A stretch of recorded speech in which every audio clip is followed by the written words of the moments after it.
இப்படி ஒரு சிவனை கண்டிப்பா நீங்க வேற எங்கேயுமே பார்த்திருக்க மாட்டீங்க.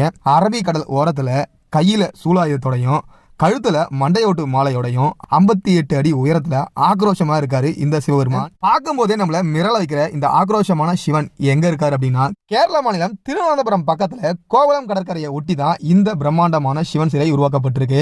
இந்த இடத்த ஆழிமலை சிவன் கோயில் அப்படின்னு சொல்லி தான் அழைப்பாங்க. அதாவது அரபிக்கடலை ஒட்டி ஒரு பெரிய பாறையில 58 அடி உயரத்துல இந்த கங்காதேஸ்வரர் சிலை அமைக்கப்பட்டிருக்குங்க. தன்னுடைய ஒரு கையில சூலாயத்தை வச்சிருக்காரு, இன்னொரு கையில உடுக்கிய வச்சிருக்காரு, கழுத்துல மண்டையோட்டு மாலையை அணிஞ்சிருக்காரு, தலையில ஜடாமுடி இருக்கு, ஜடாமுடியில கங்காதேவி இருக்காங்க. தன்னுடைய ஒரு காலை மடிச்சு ஒரு பிரம்மாண்டமான பாறை மீது கம்பீரமா உட்கார்ந்திருக்காரு சிவபெருமான். பார்க்கும் போதே நம்மள அப்படியே மிரள வைக்கிற வகையில இந்த சிவனுடைய சிலை இருக்கு. பொதுவா நம்ம நிறைய சிவன் கோயில் போயிருப்போம், சிவன் கோயில சிவனை லிங்க வடிவமா பார்த்திருப்போம். ஆனா லிங்க வடிவம் இல்லாம ஒரு ஆக்ரோஷமான வடிவில, அதுவும் அரபிக்கடலை ஒட்டி சிவனை பார்க்கும்போது ரொம்ப அற்புதமா இருக்காரு. நீங்க கேரளா மாநிலம் போறீங்க அப்படின்னா மிஸ் பண்ணாம இந்த ஆழிமலை சிவனை பார்த்துட்டு வாங்க. நன்றி.